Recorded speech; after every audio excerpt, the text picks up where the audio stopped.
Right, of all the many decorative paint techniques, I think one of my favourites has got to be malachite. When you look at it, it's got these lovely different shades of green in it, like on this marble of malachite here, that's really beautiful. It forms under the ground near copper deposits, and originally most of the malachite we see today came from Egypt, but now it mainly comes from Africa, and it's used for different things like you see here, these little ornaments. They use it for jewellery and even in furniture, sort of malachite inlays as well. It's also meant to have health benefits, like a lot of these gemstones, and also malachite is also meant to help with business success, they say. So perhaps I'm going to get some malachite paintbrush handles to help me with my business. So let's have a look at the effect I'm going to be doing on the table around this border. So here's the sample board I've made up showing the paint effect I'm going to be using on the tabletop.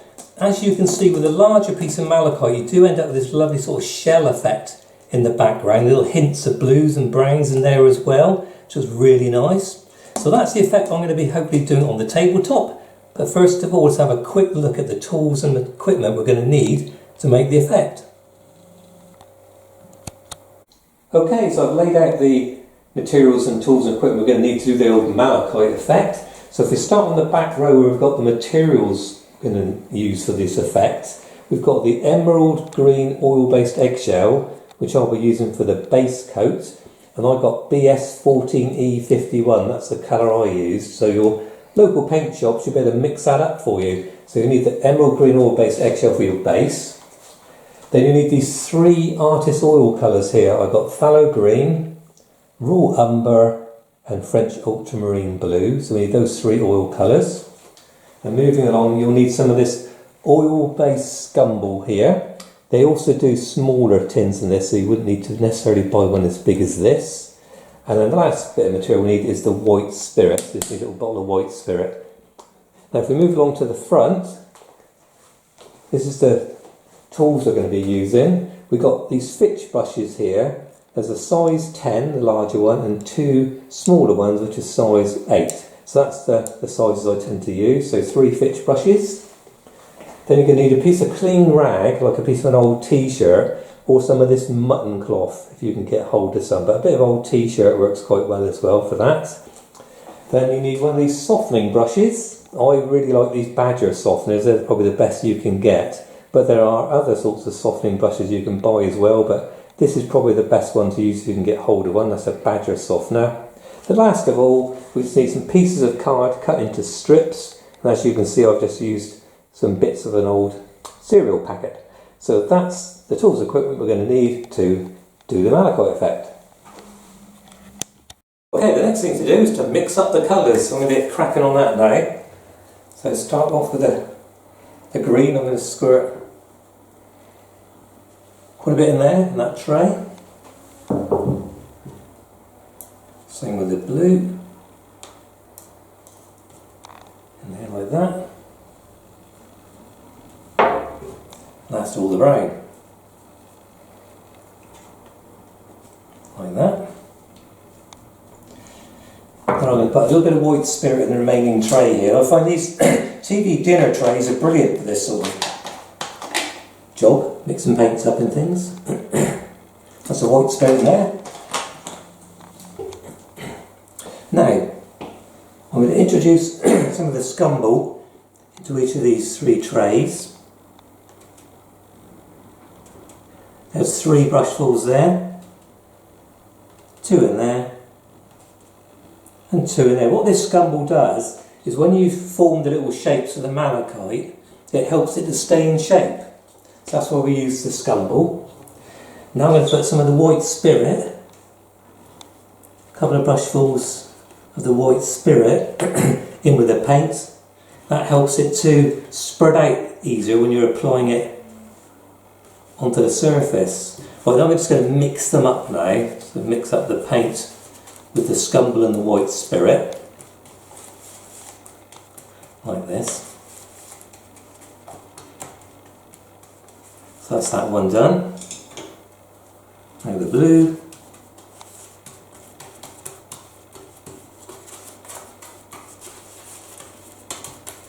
And last of all, the brown.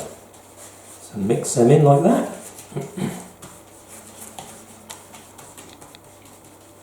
Okay, so the paint's all ready to go, so I'll get the tabletop on here, I can get started on the malachite effect. So what I've done here is I've used some of this frog tape to tape up the first section that I'm going to be doing the malachite effect on. This tape is particularly good because it does leave a nice well-defined edge where you're applying the paint, and also slow tack so it doesn't pull off the paint underneath. So it's good stuff, this frog tape. And I've also put some barrier cream on my hands because I'm using some oil-based paint, or you could alternatively use some of those disposable gloves if you like, just to protect your hands. So the first thing I'm going to be doing is applying the dark green with the size 10 Fitch.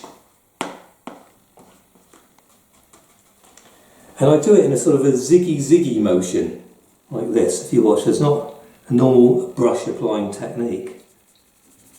So I've got ziggy sort of left to right, like this. Now I'm trying to leave some sort of patches in between where I'm going to be applying the blue and the brown that I've mixed up earlier on as well. So I go flying down through here, like this. Just left and right.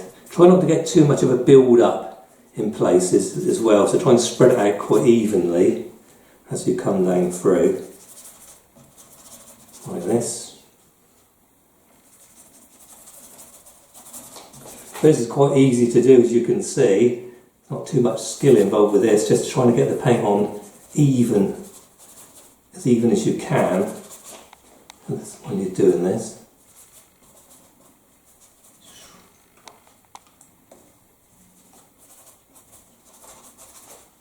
Very to the end, that's brilliant.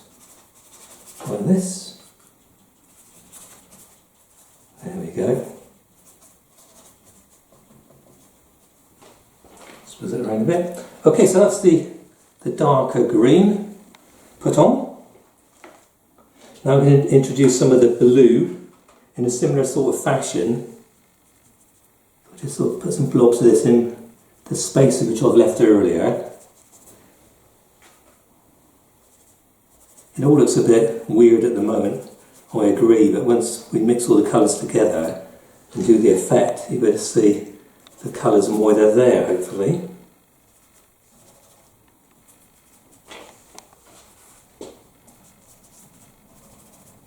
Like that.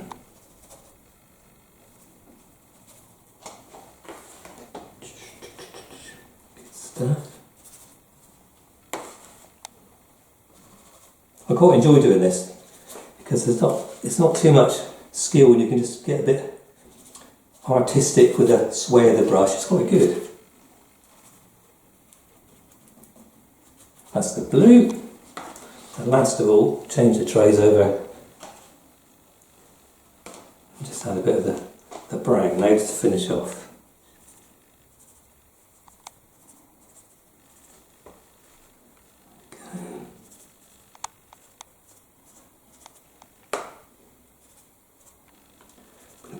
Boom, there we go. It's fine.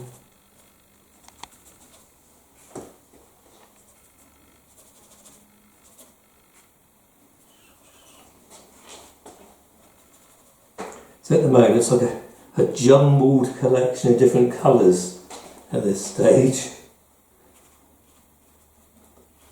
Hopefully it will get better. Right, so that's the three colours applied onto the surface, so that's great.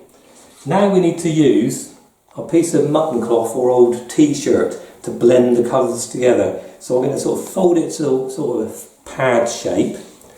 And before I start, I'm going to put a bit of the green on there before I start. If I don't, the first bit I start on will absorb into the cloth and it'll look a bit lighter than the rest of the panel down through there. Right, so hold it in a pad shape like this.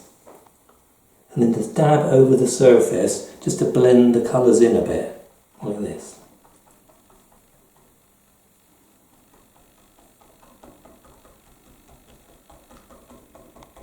You don't get the full effect at this stage of introducing the other colours, but you do when you start to draw in the shape of the malachite shell effect a bit later.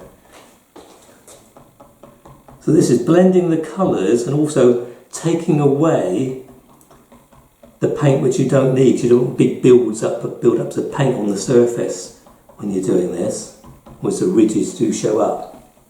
So it's doing two things, one, dabbing the cloth over the surface here.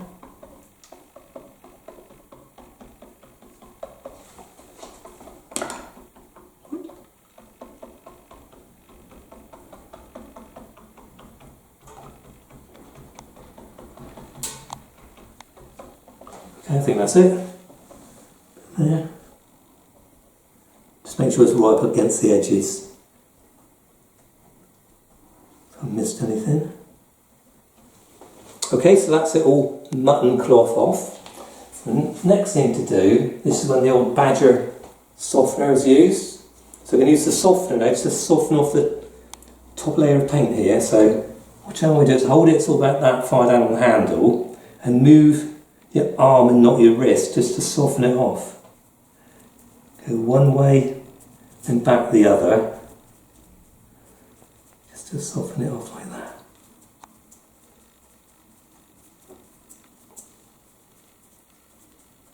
Okay.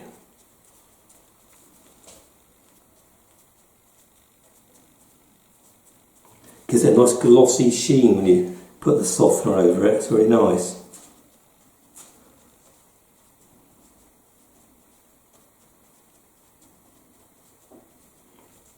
You do get the tiny odd line up here where you've got a tiny little stiff bit in the bristles, but don't worry too much about that.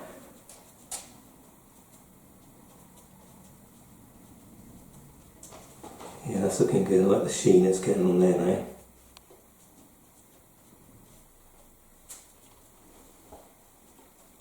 So I'm using just the very tips of this brush so you don't leave too many lines on the surface.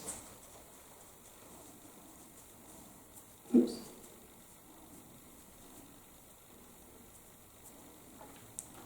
There. Right, okay, so that's it all softened off using the badger softener. Now we're ready to draw in the malachite effect. That's when we use these pieces of card. And what you do is you've got your piece of card, then you fold it over like that. So you've got a piece about an inch, inch and a half long there. Fold it and press down to get a good edge on the card. Do it 3 or 4 times like this, and then tear it across like that, because it's the torn part of the card we'll be using. So that's about 2 inches wide, it's about 1.5 inches, so it's slightly smaller. You can use all different sizes if you like, because I'm just doing a demo, I don't want to use too many pieces of card. Then turn that across, there we go. So 2 bits of card, we're going to use that torn wavy edge to do the effect. So I'd always start in the middle and work my way back when I do this malachite effect. So hold it like that between your fingers and your thumb on the back. And go up and down like that and draw in that lovely sort of fan effect you get. Now if you've done each one, you need to get your piece of cloth and just wipe it off as you go. So I'm going to do another one here. Overlap that one, come back like that. I'm going to do one coming around this direction towards you people. There you go, you see that lovely bit of blue showing in there now. Come back around this way. Like that. Now I'm going to use the smaller one. Do a little one here. Like that.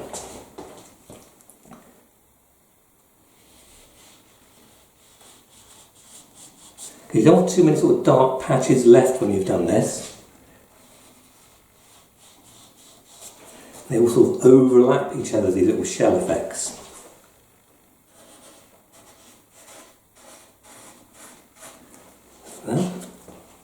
Back to the bigger one.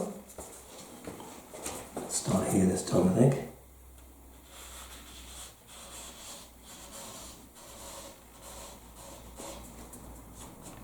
Like that.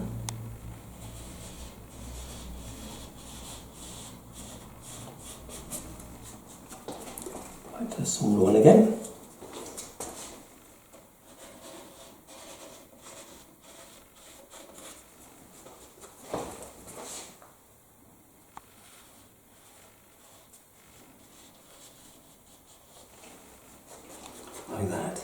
So I'm going to carry on going down along the length of this, doing this scrolly malachite effect, and I'll be back in a minute and we'll see what it looks like. Well, that's the malachite finished on that one side of the table. Quite happy with that, it's turned out pretty good. It's got the tape round it, which I'd better leave on there for quite a while because it's oil-based paint this. So I'll probably leave it on there for 4 or 5 hours. Then I'll gently remove the tape. And then we'll have a look at the finished result. Okay, so I've carefully removed the tape now. And as you can see, it really stands out nicely against the white, the section I've completed with that malachite effect. It really does look good. So now, I'm really looking forward to now getting this finished, so it's going to look really good. So I'm going to crack on now, get the tabletop finished, and I'll be back to show what it looks like when it's finished. Okay, that's the table all finished now. And I must say, I really do like the contrast between the green malachite effect and the white. It really does make it stand out there with some impact. As you can see, a couple of little green ornaments is all that's needed on a table like this, just to bring it all together. It really does look nice, I must say, I really do like that. What I've also done is I've applied a oil-based gloss varnish over the malachite effect here. This is the one I've used. So I taped it up with some of that green frog tape first, then applied this with one of those small foam mini rollers, because then you don't get any brush marks in the surface. So I don't know if the camera can pick it up, that's got a real nice deep shine to it now over that malachite effect, which also will help protect it as well. So I hope you found this video useful, and if you have, why not subscribe to my channel so you can stay up to date with all my latest videos.